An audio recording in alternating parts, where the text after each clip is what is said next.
Oh, there he is, he's at the front. Good morning, how are you doing? What's up everybody? Welcome back to another video here. We're going to be making a new lizard pit for a couple of my lizards.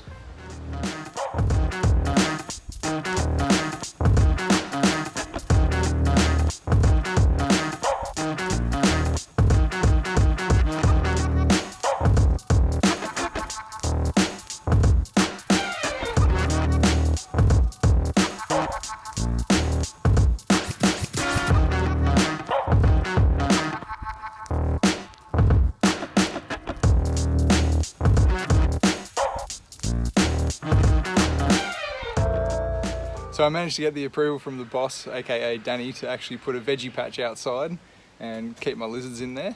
So yeah, let's get stuck in. I'm going to show you how I built this thing, and hopefully it gives you some ideas of what you could do at home as well. And you know, it's pretty cheap. You know, it's not something that you have to necessarily spend big bucks on. It's pretty good. I'll see if I can get kind of like a total cost list or whatever together at the end of the video, just to kind of give you an idea about what everything's about. But yeah, we're going to be putting the blotch blue tongue that I've got left out here and the Cunninghams across into it. At this stage, it looks like the only animals that I won't be able to keep, unfortunately, are the turtles. But in saying that, they're going to be rehomed with some good friends, so that's okay. I'm not so worried about that. But yeah, anyway, let's crack on. I'm going to show you how I build a lizard pit. I'm not going to be taking this thing with me because this is starting to rust through and all sorts. There's big holes and things through it, and it's pretty unsightly at the end of the day. Yeah, you can see this thing's actually had better days. It's starting to really start to fall apart here. And you know, like the lock's getting a little bit grippy and stuff like that. There's rust absolutely everywhere. And yeah, you know, it's a little bit small too. So the lizard pit that I'm actually going to be building is quite a bit bigger. So it'll be good to be able to give these guys a little bit more space, a little bit more enrichment, just a bit more area. It won't be quite as big as the turtle pit that the Cunninghams has had, unfortunately, but in saying that, it'll still be sufficient enough for that lizard. The sort of land space that he's got there is going to be probably reasonably similar to what he's actually going to be getting, because of course a lot of this is actually taken up by water. So once I start pulling this apart too, oh, there he is, he's at the front. I really need to get in there and do a bit of weeding, but he actually really enjoys it when it's pretty overgrown. It's going to be a sad day to kind of pull all this sort of stuff apart. I'm not sure what we're going to do with the pond yet. It might be staying here and we might just put some goldfish or something in it and kind of take down the side barriers and stuff like that, just to be able to, you know, see the fish and stuff a little bit easier. But yeah, kind of yet to be determined. It depends on what my father and mother-in-law want to do. But in saying that, I don't want to be chucking out the pond because it's something that's, you know, always going to come in handy down the end of the day. So if they want to keep it here for the time being, that's great too. But it'll be good to be able to take like a bunch of the rock work and stuff like that probably up to the new place and be able to use that in a whole bunch of builds and things that I've got going on. Yeah, I've decided to name this blotch blue tongue Lucky. I think you know, as most of you that have been watching this for a while, you'd know that unfortunately I lost the rest of my blotchies in that last sort of massive heat wave that we had here in Sydney. And she's lucky last. Pretty sure it's a she. Never know, Coop might be able to twist my arm into getting another one, but I don't want to go too mental with them again. I have quite a few. Hey darling, how you doing? Good morning. Yeah, we'll see what they want to do. She's nice and cozy in here with all of her hay. Oh look, there's a fleeting glimpse of the Cunninghams. Rarely see this. Hey buddy, how you doing? He loves climbing up there and basking because the vegetation's gotten so dense inside of here. He needs to be able to get to the sun a little bit easier. So probably the most crucial part of this build is actually this aluminium garden bed that I got from eBay. This set me back about $69 from memory, as it wasn't overly expensive, but at the same time it was a good element to kind of start as a bit of a basis for this build. There's something that I particularly liked about this garden bed that I'll show you a little bit later on, and it's a little feature that kind of joins all the pieces together in the top corners. The dimensions of this particular garden bed are 80cm by 80cm by 1.6 metres. So it's reasonably deep, reasonably wide, reasonably long. If I was to pick apart the garden bed for any sort of faults, it would probably be the fact that there was just so many little tiny nuts and bolts to actually put it all together. I would have liked it if it was a little bit more simple, maybe some sort of brackets or something that was just enough to hold it together, but these things are kind of built in the circumstance that they're supposed to be holding a hell of a lot of dirt inside of these things. So it was a pretty fiddly kind of process to get it all together, as there were literally hundreds of nuts and bolts. But once I got it all fastened up, it was pretty rigid.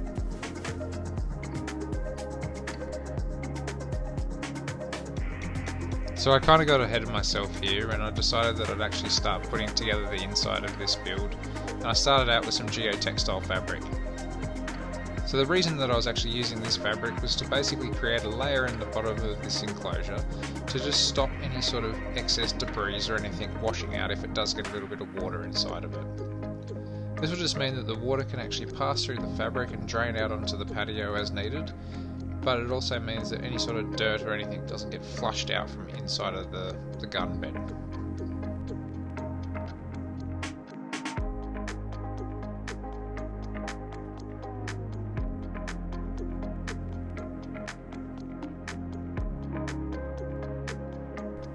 So the basic premise is you just want to lay down the fabric with enough sort of lip around the edges just so that it can hold in all of the soil or bark or whatever you decide you wanted to use.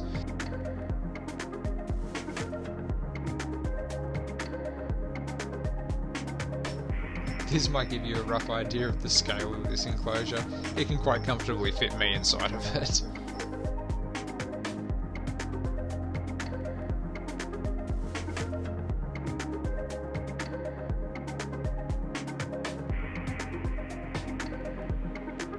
So for this build I'm actually going to be using a really chunky pine bark mulch. And the reason that I'm using this is it was basically so big and chunky that it should be able to drain reasonably freely compared to other mulches such as eucalyptus mulch. In this circumstance, I just want it to be able to drain away, dry out as quick as possible, and I don't want it to retain too much moisture.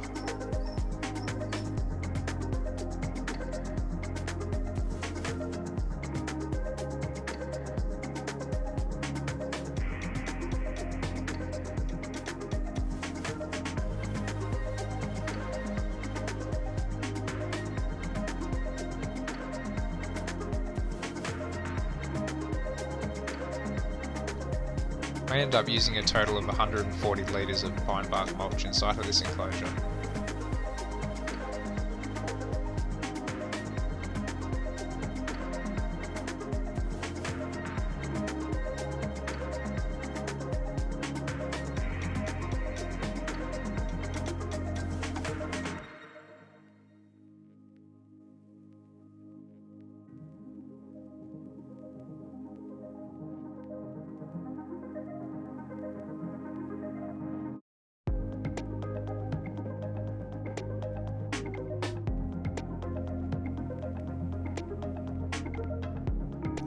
One really cool feature piece that I do want inside of this enclosure is this really awesome hollow log that my wife's uncle got off his farm in Orange.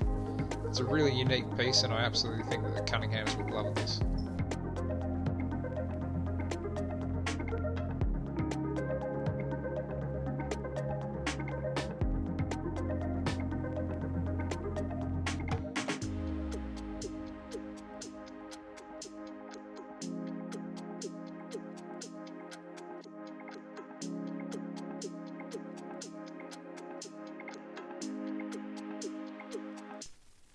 A really crucial part about this whole enclosure is actually going to be somewhere that's really nice and safe for these animals to be able to refuge in. And for this I'm actually going to be using an insulation box that I took from work.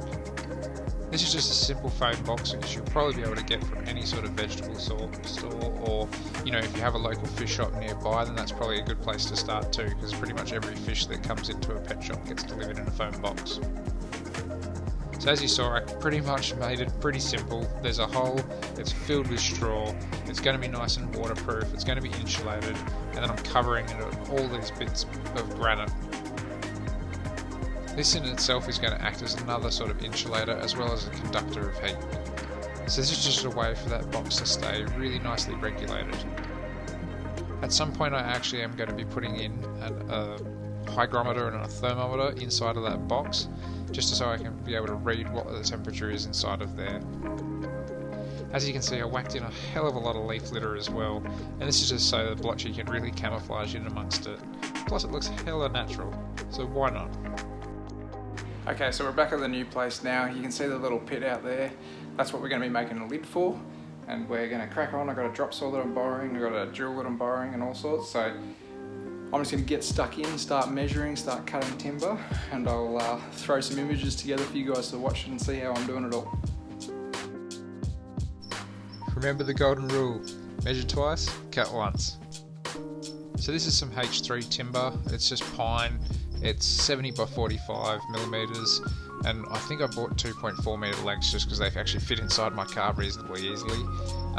And I'm cutting them to size. I'm going to be essentially making 2 lids for this enclosure.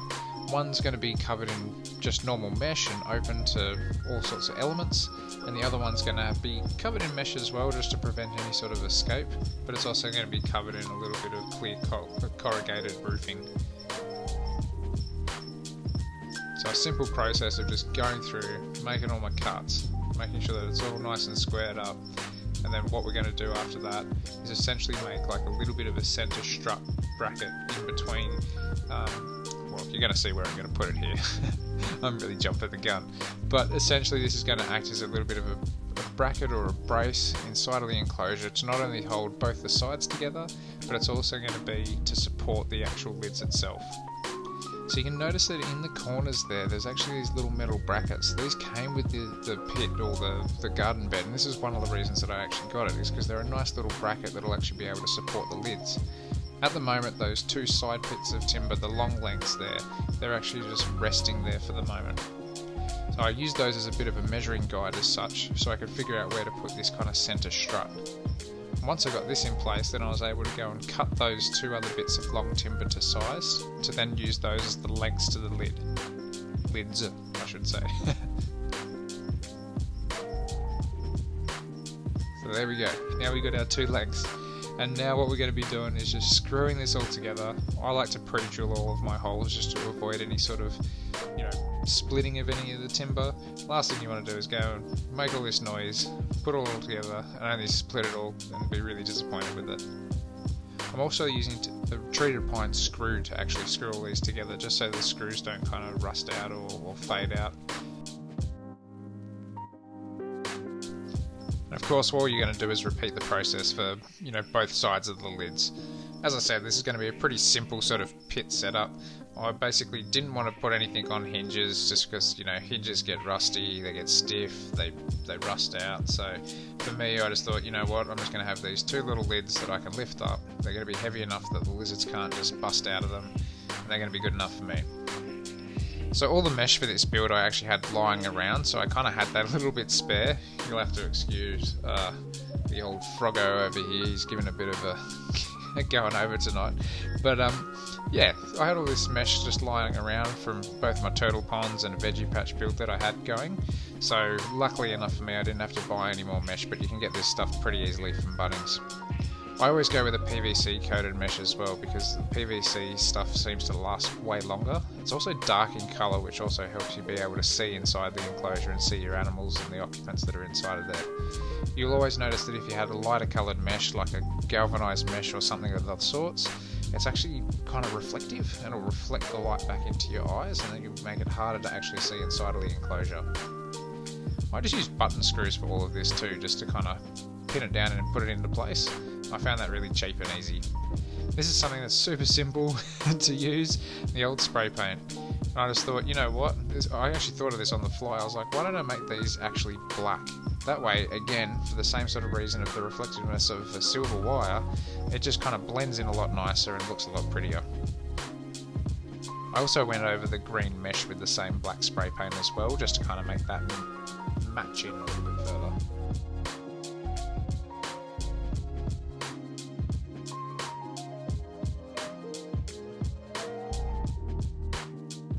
So the larger of the 2 lids is actually the lid that I'm going to be picking up more often to be able to go in and access the enclosure. On this particular lid I decided to throw in a couple of satin black handles as well that I had kicking around. You can usually pick these up from Bunnings for probably about $6 or $8 each, or probably even cheaper to be quite honest. So on the smaller lid, what I decided to do was actually cover it in this clear corrugated roofing. Now the benefits of clear corrugated roofing is the fact that in winter it can let in extra light, and it also can help magnify the heat inside of the enclosure. So that's a little bit of a benefit if you wanted to kind of use it as essentially like a little bit of a greenhouse and warm up the animals. Of course these things are pretty hardy, so they don't really need any heat over winter, but you know, if you wanted to kind of just help it radiate a little bit of sunshine into there just to make it a little bit warmer, this is something else you can do.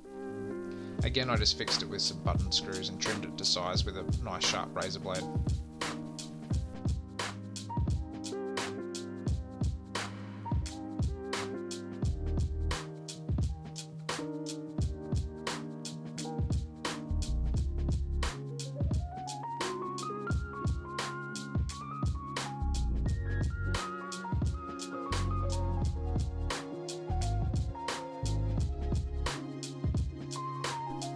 Ooh, here comes the test fit. This is one of the most exciting parts for me.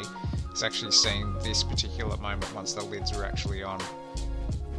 This was the moment that I kind of went, yep, I've done this right. I was pretty chuffed with it. It looked really nice and neat, and I thought it looked quite good. You can see how that black just makes it so much more sleek. I think if I'd just left it with the bare H3 pine timber, then it would have kind of, I don't know, just stuck out a little bit more. Okay, so today's the day. We're going to move these lizards up to the new place. It's pretty exciting.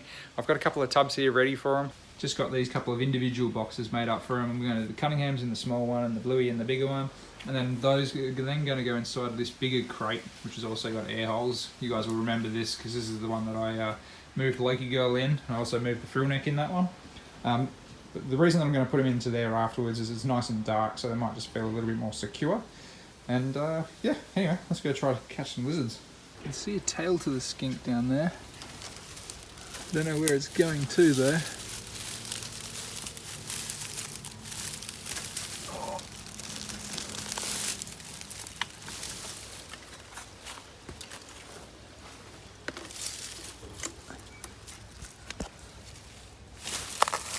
Gotcha. So prickly. Gotcha. Good time of day to come and grab it. It's a nice cold day, so at least it's not too energetic. I'll have to put you guys down for a second. Wow, that actually went a lot easier than planned. Usually this skink's pretty fiery, so I wouldn't have been too surprised if it had put up a bit more of a fight. It looks like it's only just kind of waking up now. Did decide to hit it a little bit early before there was too much sun on that enclosure, especially for this little guy. Awesome. One animal contained. Well, let's go get the other one. This should be a pretty easy catch. I have to remember to bring that food dish up with me.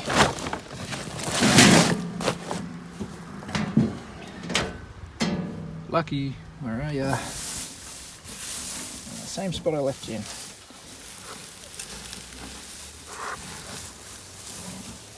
There we go. Wakey, wakey.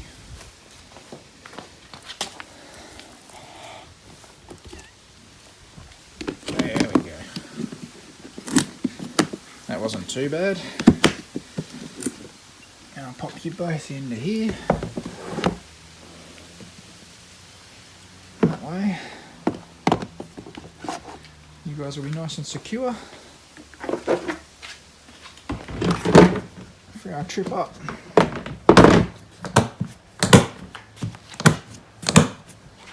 Done. Okay, so it's a new day and we've got the lizards here. Unfortunately, the weather has taken a turn for the worse. You can see the absolute gale that's blowing outside. It's absolutely hammering. But what I'm going to quickly do is I'm actually going to quickly put a little bit of shade cloth just over the section of the roof that is actually contained. So the reason I'm doing this is just so there is a little bit of shade out there.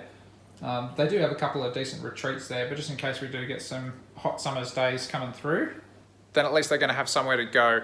I will try to film what I can today. Obviously the animals have to go outside today, so they're going to be okay out there. So that corrugated roofing that I've got heaps of that left over, and the reason for that is the fact that when it does rain, that's actually going to be able to be put on top of this enclosure. And I've got these kind of like big paver stones that I'll be using on there as well, just to kind of hold it down if it does get windy and rainy like this. But that's just a way for me to be able to keep them dry. And when I do bring my snake rack up here, then I'm actually going to use one of the tubs in that just to keep it empty, just so if I do have to put these guys somewhere in a bit of an emergency, whether it be rain or heat or anything like that, obviously I've experienced that in the past and I don't want to experience that again, then that's going to give me somewhere for me to put these animals and just know that they're secure and out of the way. As far as the enclosure goes, I'm not going to change too much for it right now. I might add in like a grass tussock or something like that. We'll just see how we go. I do have a couple out of the turtle pond that I've brought up, so if it happens to fit in there, then that might not be a bad idea either. But I'm really excited to get these animals out there. It's going to be a really awesome pit. Obviously, it's not the best day to be putting them out there. I'm really stoked with how this turned out. It's really clean. It looks really neat. I think my wife's really happy because it is a lot better than what she actually thought it would be. So yeah, it's kind of a win-win all around, really. So I had gotten some kind of sandy looking shade cloth, but unfortunately it didn't really kind of fit the theme of the darker enclosure with the darker sides.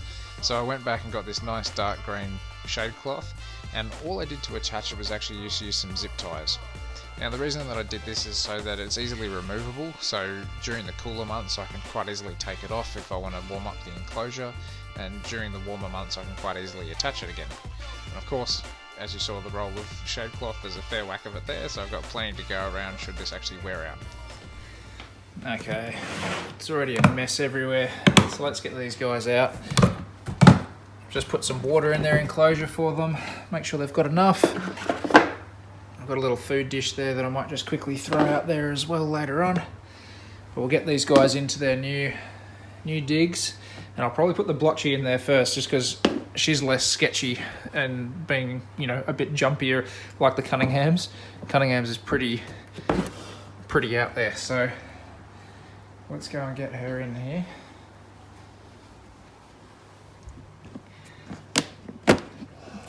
Yeah, I know. It's been a long day, hasn't it, bub? Okay.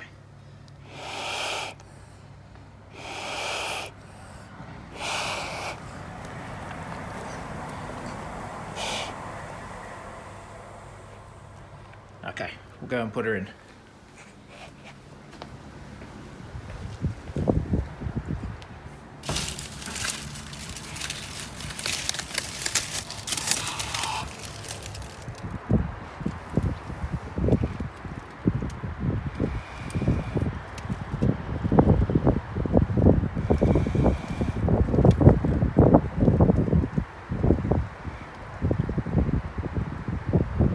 We'll see where she ends up, but I'll leave her there for the time being. Hopefully she scurries into that hide.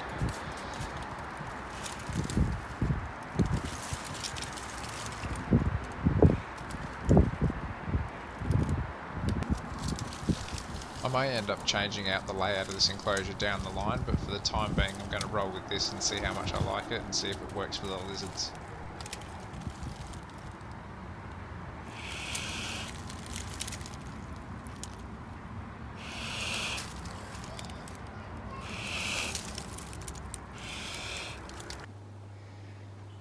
Okay, Mr. Cunningham's. Now this is one that I'm going to open up inside the actual enclosure itself, just so that if he decides to make a bolt for it, it'll be in the box. I think that's a smarter idea for this time round.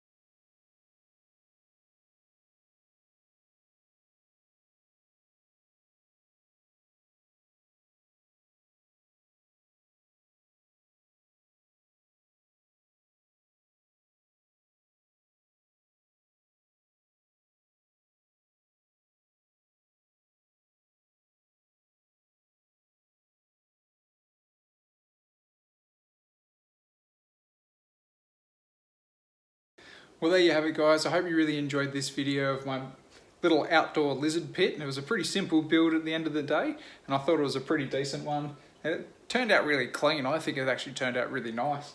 So these guys are going to be okay, even though it's a bit wild and woolly out there. They're going to be fine. They've been through a lot worse than what this cold weather and a bit of a wind snap's giving them. They'll actually be nice and protected from the wind too, having those sides on their enclosure. And it doesn't look like we're going to have any rain, so there's no need to chuck the top on it just yet. But yeah, as I said, there's going to be a nice roof sheet that I can just put across the top there using those kind of tiles or basking rocks, if whatever you want to call them, that'll kind of just pin down into place during some of those heavier storms. And as I said, I'll be able to chuck them into a snake rack here as well. I'm going to leave a tub spare just for them, just in case the inevitable actually happens. So guys, without any further ado, make sure you subscribe to the channel to see more reptile related content, especially Aussie reptile related content. Make sure to comment, make sure to like, make sure to share it around with your mates, and make sure to check me out on Teespring and Patreon as well. Until next time, guys, I'll catch you on the next one. Take it easy.